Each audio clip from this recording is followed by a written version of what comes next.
Hello बच्चों, तो हम लोग आ गए हैं कक्षा 8 का अध्याय 1 सिंचाई के पारंपरिक तरीके लेकर के, है ना। हम लोग इसके पहले जो हमारे 3 वीडियो हैं उसमें हम लोग यहाँ तक पढ़ चुके थे कि सिंचाई के स्रोत क्या क्या हैं। अब जो स्रोत थे उसमें कुछ पारंपरिक स्रोत थे। पारंपरिक से मतलब जो हमारी परंपरा अनुसार पुराने समय से हमारे पूर्वज भी उन स्रोतों का उपयोग करते आए हैं सिंचाई करने के लिए, है ना। हम बता चुके हैं आपको सिंचाई क्या है। कृत्रिम तरीके से खेतों में जल पहुंचाना सिंचाई है ना। तो जो सिंचाई के पारंपरिक स्रोत थे उसमें कुओं, झीलों, नहरों में उपलब्ध जल को निकालकर खेतों तक पहुंचाने के विभिन्न तरीके हुआ करते थे, है ना। जैसे मवेशी मतलब पशुओं को यूज़ करके और मजदूर भी इन विधियों में इस्तेमाल किए जाते थे। अतः ये सस्ते होते थे क्योंकि मजदूर और पशुओं का इस्तेमाल करते थे तो बिजली वगैरह की बचत होती थी, परंतु कम दक्ष थे। कम दक्ष मतलब इनसे बहुत ज़्यादा मात्रा में हमको पानी नहीं मिल पाता था। जैसे मोट, घिरनी, चैन पंप, ढेकली, रहट, है ना, उसको तोलक तंत्र भी कहते हैं। तो ये देखिए आप चित्र में देख रहे हैं, इस तरह से कोई मजदूर अगर पानी खींच के कुएं से और फिर फेंकेगा तो बहुत कम पानी बाहर फेंक पाएगा। चैन पंप में देखिए, इसी तरह से ढेकली में देखिए, ये एक तरफ पत्थर बंधा हुआ है, एक तरफ बाल्टी। तो इस तरह से जब पानी बाल्टी में भर जाता है तो वजन हो जाता है, तो ये बाल्टी नीचे ऊपर आ जाती है ना। और इसी तरह से ये जो है पशुओं के द्वारा, तो ये जो बैल है ये इस तरह से इसको गोल गोल गोल घूम रहा है, तो ये चक्का चल रहा है और इससे पानी बाहर आ रहा है। तो इस तरह के जो ये पारंपरिक स्रोत थे, इन दक्षता नहीं थी इनमें, मतलब बहुत कम जल ही सिंचाई के लिए उपलब्ध हो पाता था। जल को ऊपर खींचने के लिए सामान्यतः पंप का उपयोग किया जाता था। पंप चलाने के लिए डीजल, बायोगैस, विद्युत एवं सौर ऊर्जा का उपयोग किया जाता था। ठीक है, ये हमारे पुराने तरीके थे। फिर सिंचाई की जो आधुनिक विधियाँ आई उसमें सबसे इम्पॉर्टेंट है छिड़काव तंत्र, इसको स्प्रिंकलर सिस्टम बोलते हैं। इसमें देखिए इस तरह से कुएं से एक पाइपलाइन गई हुई है और ये पाइपलाइन कई पाइपलाइनों में आगे जाकर के विभाजित हो जाती है और फिर इनसे नोजल के द्वारा पानी स्प्रिंकल मतलब छिड़काव तंत्र की तरह छिड़कता हुआ चारों तरफ घूमता है। नोजल चारों तरफ घूमता है और पानी फव्वारे की तरह चारों तरफ घूम घूम के फसलों को पर्याप्त जल मिलता जाता है। दूसरा है ड्रिप सिस्टम। ये बहुत अच्छी प्रणाली है क्योंकि इससे पानी की बचत भी होती है। इसमें भी इसी तरह से एक पंप के द्वारा कुएं से पानी खींचा जाता है और एक पाइपलाइन बिछी होती है जो प्रत्येक जो फसल का पौधा है उसकी जड़ों के पास में एक एक नोजल होते हैं, वहाँ पर बूंद बूंद करके जल जड़ों के पास में गिरता रहता है। इसको ड्रिप तंत्र कहते हैं। ड्रिप मतलब बूंद बूंद, है ना। तो फलदार पौधों, बगीचों एवं वृक्षों को पानी देने का सर्वोत्तम तरीका है। इससे पौधे को बूंद बूंद बूंद बूंद जल मिलता रहता है। इस विधि में जल बिल्कुल व्यर्थ नहीं जाता है, अतः यह जल की कमी वाले क्षेत्रों के लिए वरदान है। ये देखिए ड्रिप प्रणाली, है ना। फिर अब हम आ जाते हैं खरपतवार से सुरक्षा। अब हमारे जो फसल होती है ना, उसमें जो अवांछित पौधे उगाते हैं फसल के साथ में बहुत सारे घास, चारा, अकड़ी वगैरह के पौधे भी उग जाते हैं, उनको हम खरपतवार कहते हैं। मतलब खेत में कई अन्य अवांछित पौधे प्राकृतिक रूप से फसल के साथ उग जाते हैं, इन अवांछित पौधों को हम खरपतवार कहते हैं। इनको हटाना बहुत जरूरी होता है ना। तो इसको जो हटाने की जो विधि है उसको हम निराई कहते हैं। अब इसको हटाना क्यों जरूरी है खरपतवार को?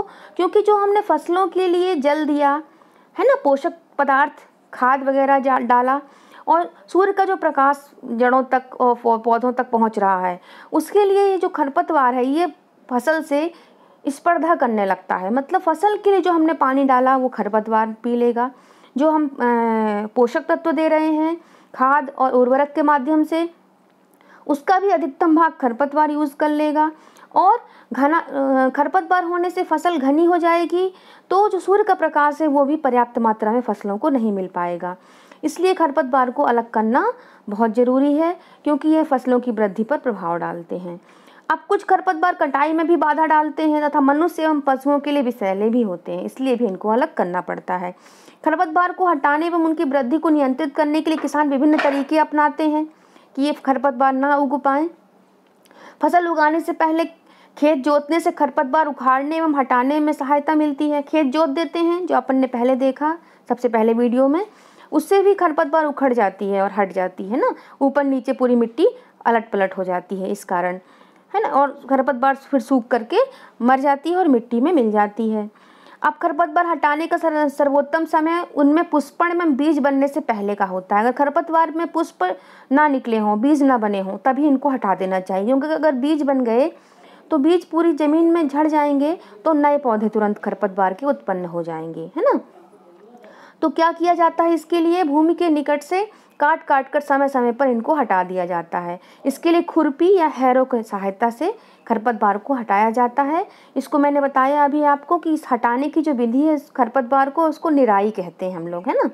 और रसायनों का भी उपयोग किया जाता है खरपतवार को मारने के लिए, नियंत्रित करने के लिए, जिन्हें खरपतवार नाशी कहते हैं। जैसे 2,4-D एक खरपतवार नाशी रसायन है। खेतों में इनका छिड़काव किया जाता है, जिससे खरपतवार पौधे मर जाते हैं, परंतु फसल को इससे कोई हानि नहीं होती है। खरपतवार नाशी को जल में आवश्यकता अनुसार मिलाकर स्प्रिंकल स्प्रेयर फुहारा की सहायता से खेतों में छिड़काव किया जाता है ना। अब ये देखिए खरपतवार नाशी का छिड़काव इस फसल पर हो रहा है। अब इससे खरपतवार को नुकसान हो जाता है लेकिन फसल को नहीं होता है, लेकिन फिर भी कहीं ना कहीं अगर ये केमिकल है फसल को भी नुकसान करता होगा। क्या खरपतवार का प्रभाव इसको छिड़कने वाले व्यक्ति पर भी पड़ता है? कहीं ना कहीं थोड़ा बहुत प्रभाव व्यक्ति पर और फसल पर भी होता है, इसलिए बहुत ही कम मात्रा में फसलों में केमिकल रसायनों का उपयोग करना चाहिए। जैसा पहले बताया गया है, खरपतवार की वृद्धि के समय तथा पुष्पण एवं बीज बनने के पहले ही खरपतवार नाशी का छिड़काव करते हैं।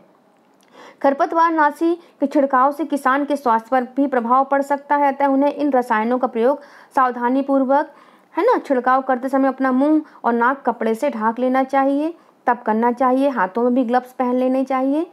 अब हम आ जाते हैं कटाई पर। अब खरपतवार भी हटा दिया गया, अब फसल तैयार हो गई है, उसकी कटाई होगी। कटाई एक महत्वपूर्ण कार्य है। फसल पक जाने पर उसे काटना कटाई कहलाता है। कटाई के दौरान या तो पौधों को खींचकर उखाड़ लेते हैं अथवा उसे धरातल के पास से काट कर ले लेते हैं, है ना। एक अनाज फसल को पकने में लगभग 3 से 4 महीने का समय लगता है। हमारे देश में दराती की सहायता से हाथ द्वारा कटाई की जाती है अथवा एक मशीन का उपयोग किया जाता है जिसे हार्वेस्टर कहते हैं। काटी गई फसल के बीजों दानों को भूसे से अलग करना थ्रेशिंग कहलाता है, जो आपने कक्षा 6 में पृथक्करण में पढ़ा था, थ्रेशिंग, है ना। बीजों को दानों को फसल से अलग करना। यह कार्य कंबाइन मशीन द्वारा किया जाता है, जो वास्तव में हार्वेस्टर और थ्रेशर का संयुक्त रूप है। ये देखिए कंबाइन मशीन का चित्र बना है। छोटे खेत वाले किसान अनाज के दानों को फटक कर या बिनोइंग करके अलग कर लेते हैं, है ना। बिनोइंग भी पढ़ा था हमने पृथक्करण में कक्षा 6 में, तो फटक कर बिनोइंग के द्वारा अलग कर लेते हैं। आप इसके विषय में कक्षा 6 में पढ़ चुके हैं। अब कटाई के बाद कभी कभी तने के टुकड़े खेत में ही रह जाते, जिसे किसान जला देते हैं। पहले इन टुकड़ों के खेत में जलाने के कारण चिंतित है, वह जानती है इससे प्रदूषण फैलता है ना। इससे खेत में पड़ी फसल में आग लगने का भी डर होता है।